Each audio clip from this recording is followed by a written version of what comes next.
بسم الله الرحمن الرحيم الحمد لله رب العالمين والصلاة والسلام على سيد المرسلين وعلى آله وصحبه أجمعين ما بعد فقد قال الله تعالى في كلامه العزيز أعوذ بالله من الشيطان الرجيم بسم الله الرحمن الرحيم الحج أشهر معلومات فمن فرض فيهن الحج فلا رفث ولا فسوق ولا جدال في الحج وما تفعلوا من خير يعلمه الله وتزودوا فإن خير الزاد التقوى واتقون يا أولي الألباب صدق الله العظيم قال النبي صلى الله عليه وسلم من حج فلم يرفث ولم يفسق رجع كيوم ولدته أمه أو كما قال عليه الصلاة والسلام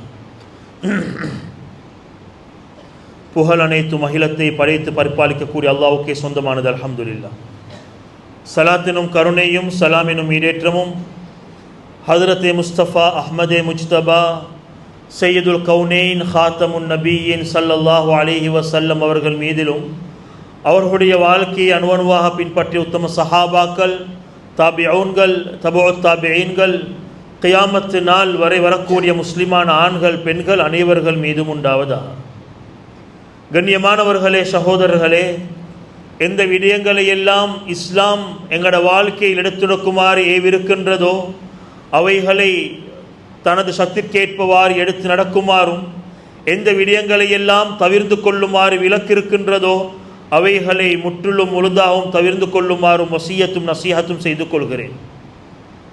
கண்ணியமானவர்களே, சகோதரர்களே, ஒரு கண்ணியமான சிறப்பான ஒரு மாதத்தில் இருந்து கொண்டிருக்கிறோம். அஷ்ஹுருல் ஹுரும் என்று சொல்லக்கூடிய துல் காதா, துல் ஹிஜ்ஜா, முஹர்ரம் தொடர்ச்சியாக வரக்கூடிய 3 மாதங்கள். அந்த மாதங்களுடைய ஆரம்பம் துல் காதா உடைய மாதத்தில் இருந்து கொண்டிருக்கிறோம். இந்த காலம் அல்லாஹ் சொல்றான், அல் ஹஜ்ஜு அஷ்ஹுரும் மாலூமாத். ஹஜ் என்பது அது குறிப்பிட்ட சில மாதங்கள். அந்த மாதங்கள் ஒரு முக்கியமான மாதம் தான் அது ஷவ்வால், துல் காதா, துல் ஹிஜ்ஜா உடைய ஆரம்ப பகுதி.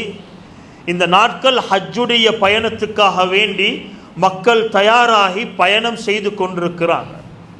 கண்ணியமானவர்களே, சகோதரர்களே, இந்த ஹஜ்ஜுடைய அமல்கள் என்றது எங்களுக்கு 2 விஷயங்களை எங்களோட வாழ்க்கையில் படித்து தருது. ஹஜ்ஜுடைய அமல்கள் 2 விடயங்களை படித்து தருது. ஒன்று, ஹஜ்ஜுடைய அமல்கள் எல்லாத்தையும் எடுத்து பார்த்தால் அந்த ஹஜ்ஜுடைய அமல்கள் எங்களோட புத்திக்கு படுற அமல்களாக இல்லை. நாங்கள் தொழுறோம், ஒரு இபாதத் ஒன்று நடக்குது, சரி, இது எங்களோட புத்தி ஏற்றுக்கொள்ளுது. நோன்பு பிடிக்கிறோம், அது ஏனைய மதங்கள்லையும் ஃபாஸ்டிங், உபவாசே என்று சொல்லி அவங்களும் இருப்பாங்க, ஒரு நோன்புடைய இபாதத் நடக்குது. ஆனால் ஹஜ்ஜுடைய அமல்கள் என்று வரக்கூடிய நேரத்தில் அந்த ஹஜ்ஜுடைய அமல்கள் பெரும்பாலும் எங்களுக்கு விளங்குறது கஷ்டமாகிக்கும். ஒன்றே, அந்த காபத்துல்லாவை தவாஃப் செய்து கொண்டிருக்கிறோம், மினால பேட்டு சும்மா தங்குறோம், நாங்க முஸ்தலிஃபால இரவு நேரங்களை கழிக்கிறோம், அரஃபாவிலே பகல் நேரங்களை கழிக்கிறோம், சும்மா ஒரு இடத்துக்கு போயிட்டு உட்கார்ந்து கொண்டிருக்கிறோம். நாங்க கண்ணியமானவர்களே, சகோதரர்களே, இந்த எல்லா அமலும் எங்களுக்கு ஒரு விஷயத்தை படிச்சு தருது. என்னத்தை படிச்சு தருது என்று சொன்னா, அல்லாஹுடைய அன்பை எங்களுக்கு படிச்சு தருது. யா அல்லாஹ், நீ சொல்லிட்டாய், உன் கட்டளையை எடுத்து நடந்து நான் அங்க போயிட்டு இருக்கிறேன், என் புத்திக்கு படாட்டியும் பரவாயில்லை. காபத்துல்லாவுடைய அந்த தவாஃபுடைய அமலை பாருங்க. ஒரு காதலன் காதலிய தேடி அலைவதை போல அல்லாஹுடைய அன்பை எதிர்பார்த்து ஒரு மனிதன் வலம் வாரானது. உலமாக்கள் சொல்லுவாங்க, அந்த ஹஜ்ஜுடைய அமால்களுக்கு அமாலுல் இஷ்க், இஷ்குடைய அமால்கள். அல்லாஹ் குர்ஆன்ல சொல்றான், வல்லதீன ஆமனு அஷத்து ஹுப்பன் லில்லாஹ். இந்த மனிதர்கள் அல்லாஹ்வோட கடும் அன்புள்ளவர்களாக இருப்பார்கள், அல்லாஹ்வை நேசிக்கக்கூடியவர்களாக, அல்லாஹ்வை காதலிக்கக்கூடியவர்களாக இருப்பார்கள். அதை உணர்த்தக்கூடிய அமல்கள் தான் இந்த அமல்கள். தவாஃப் செஞ்சு கொண்டு வார நேரத்தில் ஒரு நடுவுல ஒரு காபத்துல்லா, அதை சுத்தி சுத்தி வாரம் என்ன செய்யறோம், யா அல்லாஹ் ஓன காதல்ல உன்னை அடைய வேண்டும் என்பதற்காக வேண்டி இந்த காபத்துல்லா சுத்தி கொண்டு வார. நீ மினால போய் நிற்க சொல்லிக்கிறியா, அது என்னன்றது எனக்கு தேவையில்ல, அந்த இடத்துல சும்மா தான் நிக்க சொன்னியா, அந்த இடத்துல சும்மா இருக்கிறேன். அந்த அல்லாஹ்க்கு அடிபணிந்து இருப்பதற்கு அல்லாஹ் இபாதத்துக்குரிய கூலி எழுதுறான். ஒன்றும் செய்றீங்கல்ல, மினால போயிட்டு உட்கார்றீங்க, தின்றீங்க, குடிக்கிறீங்க, படுக்கிறீங்க, ஆனால் இருக்கக்கூடிய ஒவ்வொரு நிமிடத்துக்கும் அல்லாஹ் நன்மைகள் எழுதி கொண்டிருக்கிறான். ஏன்? இந்த அடியான் என்னுடைய கட்டளைக்கு அடிபணிந்து வந்திருக்கிறான். கண்ணியமானவர்களே, சகோதரர்களே, இந்த ஹஜ்ஜுடைய எல்லா அமல்களும் எங்களுக்கு ஒரே ஒரு விடயத்தை தான் உணர்த்துது. முதலாவது விடயம், அது நாங்க இந்த அல்லாஹுடைய கட்டளைகளுக்கு அடிபணிஞ்சு வாழ்றோம். அது என்னவாக இருந்தாலும் சரி, அல்லாஹுடைய அன்போடு நாங்கள் அந்த அமல்களை செய்கிறோம், அல்லாஹுடைய ஒரு விதமான காதலோடு நாங்கள் அந்த அமல்களை செய்கிறோம் என்றது தான் இந்த அமல்கள் எங்களுக்கு உணர்த்தது. கண்ணியமானவர்களே, சகோதரர்களே, ஒட்டுமொத்த இபாதத்துகள் மட்டும் அல்ல, ஒரு மனிதனுடைய வாழ்க்கையில் வரக்கூடிய ஒவ்வொரு கட்டங்களையும் அல்லாஹ் எதிர்பார்க்கிறது. இந்த மனிதன் அல்லாஹ்வுக்கு அடிபணிந்து வர வேண்டும் என்பது தான் அல்லாஹ் எதிர்ப்பான். அது என்ன நிலைமையாக இருந்தாலும் சரி. பள்ளிக்குள்ளுக்கு வந்தா முஸ்லிம்கள் நாங்க இபாதத்தோடு இருக்கிறோம், பள்ளிக்கு வெளியே போனா அது தேவையில்லை, நாங்க நினைச்சமாய் வாழையிலும், இது தவறான ஒரு சிந்தனை. இது அல்லாஹ் ஒவ்வொரு கட்டங்கள்லையும் அல்லாஹ் தெளிவாக விளங்கப்படுத்துறான். நீங்க எங்களையோட தொடர்புள்ளவங்களாக இருங்க. அல்லாஹ் தொழுகையை பத்தி சொல்லும் போல சொல்றான், கத் அஃப்லஹல் முஃமினூன், முஃமின்கள் வெற்றி பெற்று விட்டார்கள், அல்லதீனஹும் ஃபீ ஸலாத்திஹிம் காஷியூன், அவங்க அவங்களோட தொழுகையில எங்களையோட தொடர்புள்ளவங்களாக இருப்பாங்க, அல்லாஹ் பயந்தவர்களாக இருப்பாங்க, பயமச்சம் உள்ளவர்களாக இருப்பாங்க. கண்ணியமானவர்களே, சகோதரர்களே, எங்கட வாழ்க்கை அல்லாஹ்வோட தொடர்பாகல் என்று சொன்னா எங்கட வாழ்க்கை கடும் சிரமத்திலையும் சோதனையிலையும் தான் இருக்கும். அல்லாஹ்வோடு எங்கட வாழ்க்கை முழுமையா தொடர்பாகிட்டு என்று சொன்னா உலகத்திலே எவ்வளோ பெரிய நிலைமைகள் வந்தாலும் சரி, அந்த நிலைமைகள் எங்களுக்கு சாதகமாகிக்குமே ஒழிய எங்களுக்கு பாதகமாக இருக்காது. ஒரு சந்தர்ப்பத்தில் இப்னு உமர் ரலியல்லாஹு அன்ஹு அவங்க ரோட்டுக்கு வாராங்க. வார நேரத்தில் ரோட்ல பார்க்குறாங்க, மக்கள் கூட்டமாக நின்று கொண்டிருக்கிறாங்க. என்னென்று சொல்லி மின்னுக்கு வந்து பார்த்தா ரோட்ல ஒரு சிங்கம் நின்று கொண்டிருக்குது. யாருக்கும் முன்னேறி போறதுக்கு தைரியம் வருமா? சிங்கம் நின்று கொண்டிருக்குது ரோட்ல. முன்னுக்கு வந்தவங்க சிங்கத்துடைய காதை முறுக்கி தலையில அடிய போட்டு சொன்னாங்க, இது ஓண்ட இடம் இல்லை, ஓண்ட இடம் காடு, திரும்பி போவேண்டாங்க. சிங்கம் தலையை குனிச்சு கொண்டு போச்சு. திரும்பி மக்களை பார்த்து சொன்னாங்க, சமிஅத்து நபிய ஸல்லல்லாஹு அலைஹி வஸல்லம் யகூல், நபி ஸல்லல்லாஹு அலைஹி வஸல்லம் சொல்லுவதை நான் கேட்டிருக்கிறேன், இன்னமா யுஸல்லத்து அலா இப்னி ஆதம், மனிதனுக்கு சாட்டப்படுவதெல்லாம் மா காஃபு இப்னு ஆதம்.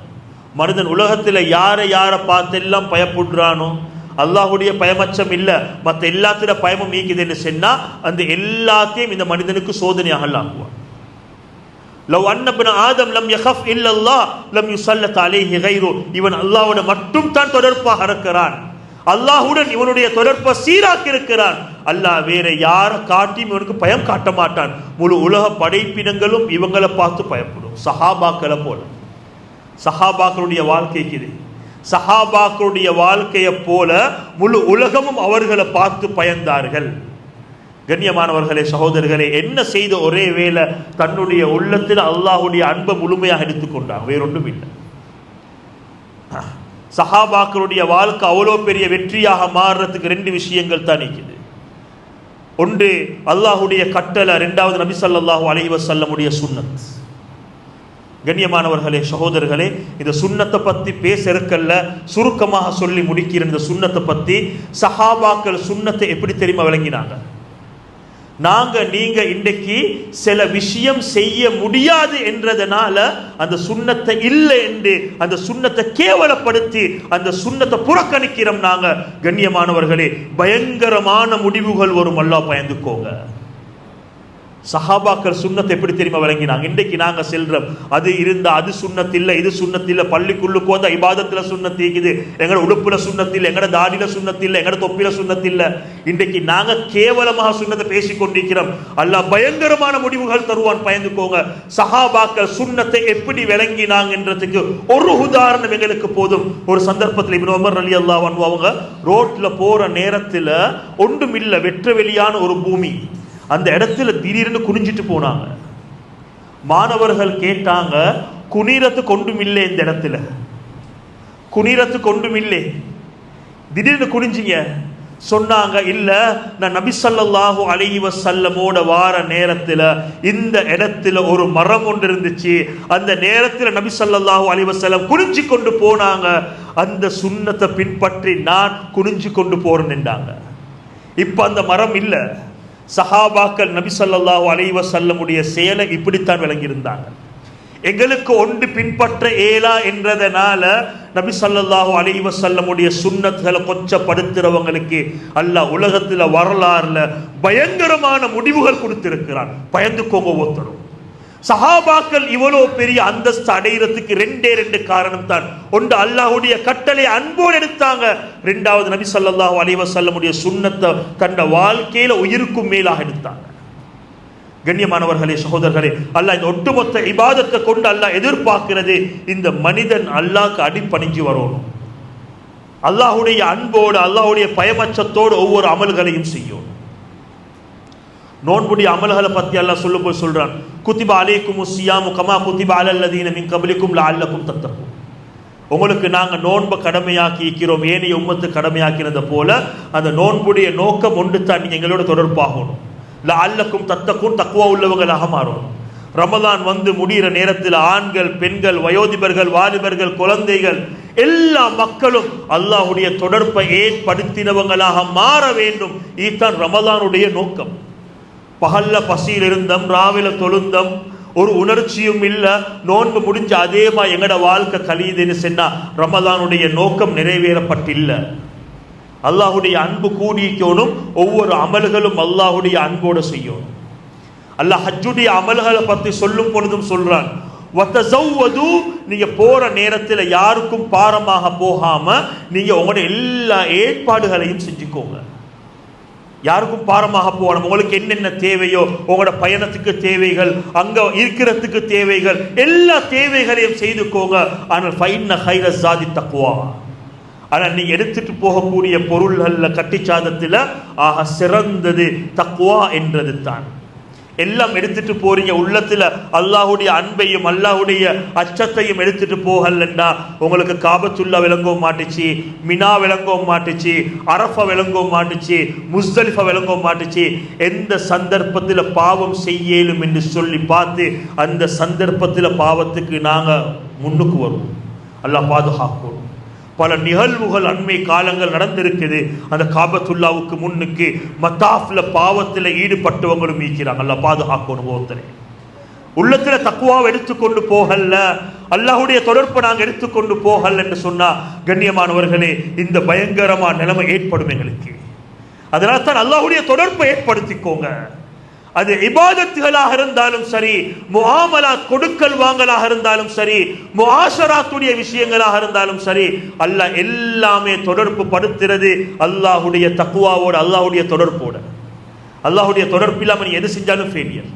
அல்லாஹ் வியாபாரம் செய்யறவங்களை பத்தி அல்லாஹ் சொல்றான், அத்துஜார் யுஹ்ஷரூன யௌமல் கியாமத்தி ஃபுஜ்ஜாரன். கியாமத்து நாளையில வியாபாரம் செய்யறவங்க ஒட்டுமொத்தமாக அத்தனை பேரும் நரகவாதிகளாகத்தான் இருப்பாங்க, பாவிகளாக இருப்பாங்க. இல்லா மனித்தகா வபர்ர வசதக்க, யார் அல்லாஹ்வுடைய தொடர்போட பயமச்சத்தோட உண்மையை சொல்லி நீதமாக நேர்மையா யார் வியாபாரம் செய்வாங்களோ இவங்களை தவிர மற்ற எல்லாமே பாவிகளாகத்தான் இருப்பாங்க. பஜார்லையும் தக்குவா தேவை, மஸ்ஜிதோட மட்டும் இல்லை. நபி ஸல்லல்லாஹு அலைஹி வஸல்லம் நிக்காஹுடைய மஜ்லிஸ்க்கு வந்த நேரத்தில் 3 ஆயத்துகள் ஓதினாங்க. யா அய்யுஹன்னாஸ் இத்தகூ ரப்பக்கும் யா அய்யுஹல்லதீன ஆமனு தக்குல்லாஹ ஹக்க துகாத்தி யா அய்யுஹல்லதீன ஆமனு தக்குல்லாஹ வகூலு கௌலன் சதீதா. 3 ஆயத்துகள் ஓதினாங்க. 3 ஆயத்துக்கும் நிக்காஹுக்கும் சம்பந்தம் இல்லை. அல்லாமா ஷஃபி உஸ்மானி ரஹ்மத்துல்லாஹி அலைஹி சொல்றாங்க, ஏன் இந்த 3 ஆயத்துகள் ஓதினாங்கண்டா நிக்காஹுடைய 3 கட்டம் வருவது. ஒன்று மாப்பிள்ளை பார்க்குறாங்க, பொன் பார்க்குறாங்க, 2வது அவங்க திருமணத்தினுடைய நேரம், 3வது கணவன் மனைவியாக வாழ்றாங்க. இந்த 3 கட்டத்திலேயும் அல்லாஹ்வுடைய பயமச்சம் இல்லைன்னு சொன்னா குடும்ப வாழ்க்கை நரகமாக மாறும். நாங்கள் இன்னைக்கு எத்தனை பேரை செல்றோமா இல்லையா, பொண்டாட்டியை பார்த்தா பேய பார்க்குறோமா இருக்குதுன்னு சொல்லி நாங்கள் பேண வேண்டிய இடத்துல பேன் அல்ல, இன்றைக்கு வாழ்க்கை நரகமாக இருந்து கொண்டீங்க.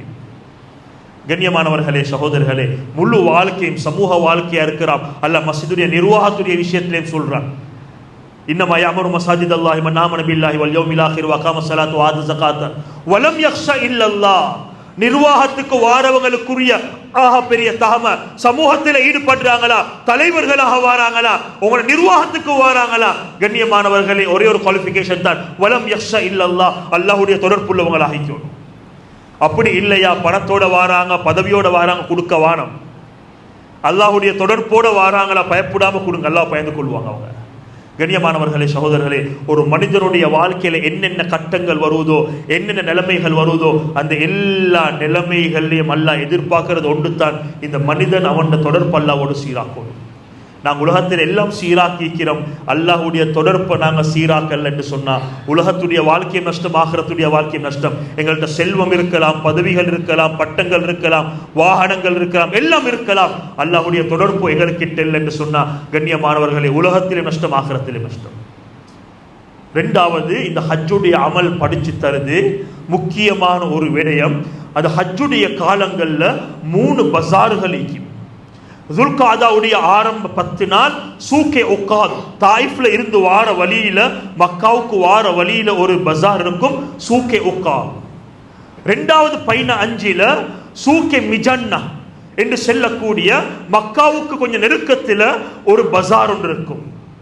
அதையும் அந்த 15 நாள் கழிஞ்சி துல்ஹிஜ்ஜாவுடைய ஆரம்ப 8 நாள்ல துல் மஜாஸ் என்று செல்லக்கூடிய 3வது ஒரு பஜார் இயங்கிக் கொண்டிருக்கும். கண்ணியமானவர்களே, சகோதரர்களே, 13 வருட காலங்களாக நபி ஸல்லல்லாஹு அலைஹி வஸல்லம் செஞ்ச ஒரு அமல் தான் இந்த ஹஜ்ஜுடைய காலம் வார நேரத்தில் முழு உலக மக்களும் ஹஜ்ஜுக்கு வருவாங்க. அந்த நேரத்தில் ஒவ்வொரு பஜாரா பேட்டு மக்களுக்கு சொல்லுவாங்க, கூலு லா இலாஹ இல்லல்லாஹ் துஃப்லிஹு, கலிமா உடைய வாழ்க்கைக்குள்ளுக்கு வாங்க, நீங்க வெற்றி பெறுவீங்க. யார் எனக்கு உதவி செய்யறது, யாரு எனக்கு ஒரு உறுதுணையாக வாரது, நான் இந்த அல்லாஹ்வுடைய ரிசாலத்தை உம்மத்துக்கு எத்தி வைக்கணும். இந்த தாவத்துடைய அமல் இந்த ஹஜ்ஜுடைய காலங்கள்ல ஆக பெரிய ஒரு சுன்னத்தான அமலாக இருக்குது. இன்றைக்கு நாங்க அந்த அமலை விட்டுட்டோம். இன்றைக்கு ஹஜ்ஜுடைய காலத்துல உம்மத்துக்கு தாவத் பேட்டு சேர்றது, உம்மத்துக்கு கலிமா பேட்டு சேர்றது, இது நபி ஸல்லல்லாஹு அலைஹி வஸல்லம் அவங்க ஹஜ்ஜுடைய காலங்கள்ல எடுத்த அமல்.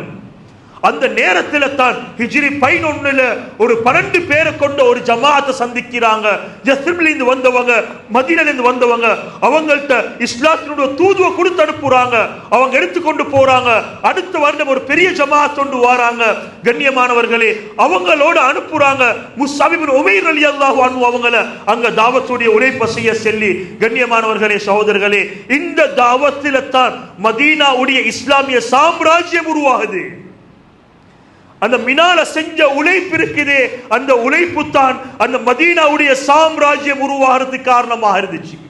கண்ணியமானவர்களே, சகோதரர்களே, நல்ல விளங்கோணும். இன்றைக்கு உம்மத்தில உள்ள ஆகப்பெரிய சோதனை ஒன்று தான், உம்மத்தில இர்திதாத் கூடிக்கொண்டிருக்குது. மக்கள் லேச முர்த்ததாகி கொண்டிருக்கிறாங்க. இன்றைக்கு நாங்க நினைச்சு கொண்டிருக்கிறோம், நாங்க களிமா சொல்லிட்டோம், நாங்க களிமாவோட வாழ்றோம் என்று சொல்லி உம்மத்தில பெரிய ஒரு பகுதி இன்றைக்கு இஸ்லாத்தில இருந்து வெளியே போயிட்டு இன்றைக்கு அந்நியவர்களாக வாழ்ந்து கொண்டிருக்கிறாங்க. இவங்க எல்லாத்துக்கும் நாங்க தான் பொறுப்புதாரிகள். இந்த காலம் எங்களுக்கு உணர்த்தக்கூடிய ஒரு முதலாவது விடயம், நாங்க அல்லாஹ்வோட தொடர்பாகணும். இரண்டாவது விடயம், மக்களை முழு உம்மத்தையும் அல்லாஹ்வோட தொடர்பாகணும். இது ரெண்டும் இந்த ஹஜ்ஜுடைய காலத்தில் எங்களுக்கு படிச்சுத்தார ஒரு அமல். இது நாங்க எங்கட தொழில், எங்கட வியாபாரம், எங்கட குடும்பம் என்று பார்த்து அந்த சஹாபாக்கள் இருந்திருந்தாங்கன்னா நாங்க இன்றைக்கு ஏதோ ஒரு சிலைக்கு முன்னுக்கு நின்றிப்போம். நாங்க யாரும் மஸ்ஜிதுக்கு வந்திருக்க மாட்டோம். நாங்க இன்றைக்கு எங்கட நிலைமைகளும் மோசமாக இருந்திருக்கும். இன்றைக்கு நாங்க ஈக்கிறோமே, இன்றைக்கு ஏன குடும்பத்துக்கு பார்த்தா போதும், ஏன குடும்பத்துக்கு செலவழிச்சா போதும், நான் சம்பாதிச்சா போதும், ஏன கடை, ஏன ஊடு, ஏன வாகனம், ஏன ஆபீஸ். கண்ணியமானவர்களே, இது சஹாபாக்கள் முறை அல்ல. சஹாபாக்கள் முழு உம்மத் என்ற அந்த சிந்தனையை தலையில சுமந்தாங்க. இந்த முழு உம்மத்தையும் கட்டி எழுப்பி எடுத்துக்கொண்டு போகணும். நாங்க இந்த முழு உம்மத்துடைய சொர்க்கத்துக்கு நாங்க பொறுப்புதாரிகள். எனவே கண்ணியமானவர்களே, இந்த 2 அமல்களையும் இஸ்லாம் எங்களுக்கு சொல்லி தருது. அல்லாஹு ஜல்ல ஷானஹு வ தஆலா இந்த 2 அமலையும் இந்த ஹஜ்ஜுடைய காலத்தில் எடுங்க. இந்த காலம் எங்களுக்கு ஒரு பொறுமதியாக வந்திருக்கக்கூடிய காலம். இந்த காலத்தில் ஒரு ஏம் எடுங்க, நான் இந்த இடத்துல இருந்து போற நேரத்தில் இந்த 2 அமலையும் நிறைவேற்றுவேன். ஒன்று, நான் என்னைய அல்லாஹ்வோட தொடர்பாக்குவேன். இரண்டாவது, இந்த உம்மத்துக்கு செய்ய வேண்டிய ஒரு ஹிதுமத்தை நான் செய்வேன். கண்ணியமானவர்களே, சகோதரர்களே, இந்த மாதங்கள்ல செய்ய வேண்டிய முக்கியமான 2 அமல்கள் இருக்குது. இன்றைக்கு ஓ லெவல் மாணவர்களுடைய எக்ஸாம் இருக்குது. லண்டன் ஓ லெவல் செய்கிறவங்கள சுருக்கமாக முடிச்சுக் கொள்வோம். ரெண்டு ஒரு முக்கியமான அமல்கள். ஒன்று, துல்ஹிஜ்ஜாவுடைய மாதம் வந்தா அந்த ஹஜ் பெருநாள் அன்று அந்த உதுஹியாவுடைய அமல். நீங்க அந்த நாள்ல நீங்க 10 பேருக்கு திருமணம் முடிச்சு வைக்கிறீங்க, 100 ஊடு கெட்டி கொடுக்கிறீங்க. என்ன செஞ்சாலும் அந்த உதுஹியாவுடைய அமலுக்கு ஈடாகாது. அந்த நாள்ல செய்ய வேண்டிய அமல் உதுஹியாவுடைய அமல் தான். ரத்தம் ஓற்றத்தை விட விருப்பமான அமல் அல்லாஹ்க்கு இல்ல. அந்த நாளையில பாவங்கள் மன்னிக்கப்படுது. இஸ்லாத்தினுடைய ஒரு அடையாளம். கண்ணியமானவர்களே, வசதி உள்ள எல்லாமே பின்வாங்கவான. உங்களால் ஒரு ஆடு தான் ஏழுமா ஆட கொடுங்க, மாடு கொடுக்க ஏழுமா மாட கொடுங்க, விசாலமான மாடு கொடுக்க ஏழுமா விசாலமாக கொடுங்க. அல்லாஹ்வுக்காக வேண்டி கொடுங்க. ஊரு பெருமைக்கு எல்லாம் இல்லாம அல்லாஹ்வுக்காக வேண்டி கொடுங்க. லையனல்லாஹு லுஹுமுஹா வலா திமாவுஹா வலாக்கினஹு தக்வா மின்கும். நீங்க அறுக்கிற மாடு ஒன்றும் அல்லாஹ் கிட்ட போறது இல்ல. உங்களோட உள்ளத்திலே அல்லாஹ்வுடைய தக்வா தொடர்பு அது அல்லாஹ் கிட்ட போய் சேரும். முதலாவது அமல் இந்த காலத்தில் செய்யக்கூடிய ஒரு சுன்னத்தான அமல் தான் அது உதுஹியாவுடைய அமல். அதுக்கு இப்ப இருந்து ஒவ்வொருத்தரும் தயாராகுங்க. சில ஏழைகளை பார்த்திருக்கிறோம் நாங்க. அவங்க வருஷம் முழுக்க இந்த ஹஜ்ஜில் இருந்து அடுத்த ஹஜ்ஜி வரைக்கும் சீட்டு சேர்ந்து சின்ன கணக்காக சேர்ந்து சின்ன ஒரு ஆடு எடுத்து கொடுப்பாங்க. இந்த நாளையில இந்த அமல் எங்களுக்கு தப்பி போக கூடாது என்று சொல்லி நபி ஸல்லல்லாஹு அலைஹி வஸல்லம் அவங்க ஹஜ்ஜத்துல் வதாக்கு வந்த நேரத்தில் 100 ஒட்டகங்கள் அறுக்கிறாங்க. அதுல 66 ஒட்டகங்களை தண்ட கையால் அறுக்கிறாங்க நபி ஸல்லல்லாஹு அலைஹி வஸல்லம். கண்ணியமானவர்களே, சகோதரர், சிறந்த அமல். 2வது ஒரு அமல் ஹதீஸ்ல வந்திருக்குது. இந்த உலகத்தில் உள்ள நாட்கள்ல ஆக சிறந்த நாட்கள் தான் துல்ஹிஜ்ஜா உடைய ஆரம்ப 10 நாட்கள். சிறந்த நாட்கள். இந்த காலங்கள்ல நோன்பு பிடிக்கிறது சுன்னத்து, இரவு அமல்களை ஹயாத்தாக்குறது சுன்னத்து, குர்ஆன் இரவு நேரங்கள்ல ஓதுறது, பகல் நேரங்கள்ல ஓதுறது, முழு நாட்களையும் இபாதத்தில் கழிக்கிறது சுன்னத்.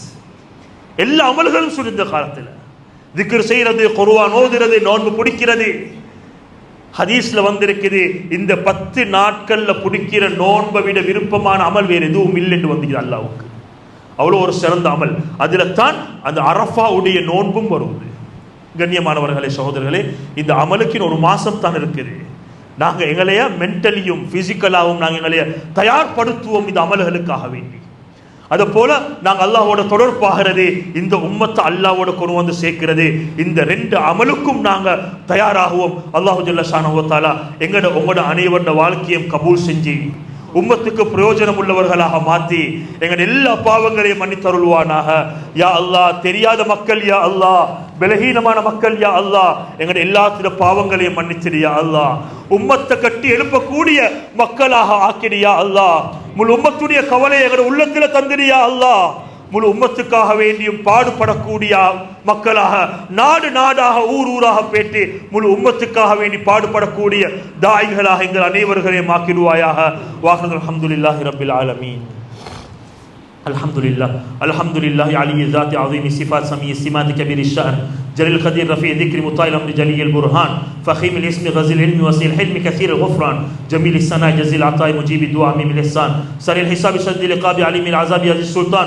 أشهد أن لا إله إلا الله وحده لا شريك له في الخلق والأمر وأشهد أن سيدنا مولانا محمد عبده ورسوله المبعوث إلى الأسود والأحمر المنعوت بشرح الصدر وفي ذكر صلى الله على سيدنا مولانا محمد وعلى آله وأصحاب الذين خلاص العرب العرباء وخير الخلائق بعد الأنبياء أما بعد.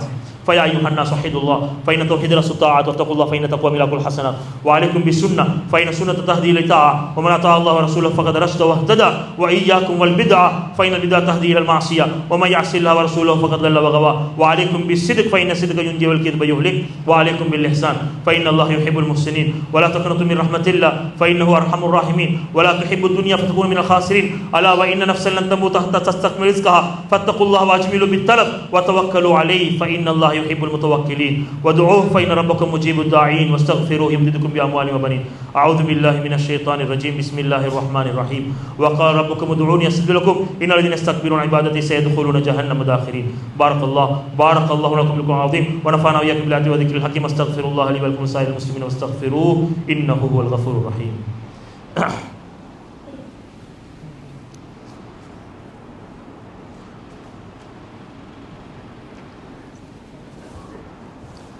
إن الحمد لله نحمده ونستعينه ونستغفره ونؤمن به ونتوكل عليه ونعوذ بالله من شرور أنفسنا ومن سيئات أعمالنا. من يهده الله فلا مضل له ومن يضلل فلا هادي له وأشهد أن لا إله إلا الله وحده لا شريك له وأشهد أن سيدنا مولانا محمد أحمد عبده ورسوله. صلى اللهم على سيدنا مولانا محمد وعلى آله وصحبه وبارك وسلم كما تحب وترضى عد ما تحب وترضى. أما بعد فيا أيها الناس فإني أوصيكم ونفسي أولا بتقوى الله وحذركم يوما عبوسا قمطريرا. أعوذ بالله من الشيطان الرجيم. بسم الله الرحمن الرحيم. إن الله وملائكته يصلون على النبي يا أيها الذين آمنوا صلوا عليه وسلموا تسليما. اللهم صل على محمد وعلى آل محمد كما صليت على إبراهيم وعلى آل إبراهيم في العالمين إنك حميد مجيد. قال النبي صلى الله عليه وسلم أرحم أمتي بأمتي أبو بكر وأشدهم في أمر الله عمر وأصدقهم حياء عثمان وأقضاهم علي رضي الله تعالى عنهم وفاطمة سيدة نساء أهل الجنة رضي الله تعالى عنها. الحسن والحسين سيد شباب أهل الجنة رضي الله تعالى عنهما. وحمزة أسد الله وأسد رسوله رضي الله تعالى عنه. اللهم اغفر للباس ولده مغفرة ظاهرة وباطنة لا تغادر ذنبا. الله في أصحابي لا تتخذهم غرضا من بعدي فمن أحبهم فبحبي أحبهم ومن أبغضهم فبغضي أبغضهم وخير أمتي قرني ثم الذين يلونهم ثم الذين يلونهم. اللهم اغفر للمؤمنين والمؤمنات والمسلمين والمسلمات الأحياء منهم والأموات. اللهم أيد الإسلام وأنصاره وأذل الشرك وأشراره. اللهم وفقنا لما تحب وترضى واجعل آخرتنا خيرا من الأولى. اللهم انصر من نصر دين محمد صلى الله عليه وسلم واجعلنا منهم واخذل من خذل دين محمد صلى الله عليه وسلم ولا تجعلنا منهم برحمتك يا أرحم الراحمين. عباد الله رحمكم الله إن الله يأمر بالعدل والإحسان وإيتاء ذي القربى وينهى عن الفحشاء والمنكر والبغي يعظكم لعلكم تذكرون. اذكروا الله يذكركم واشكروه يزدكم ولذكر الله أكبر والله يعلم ما تصنعون.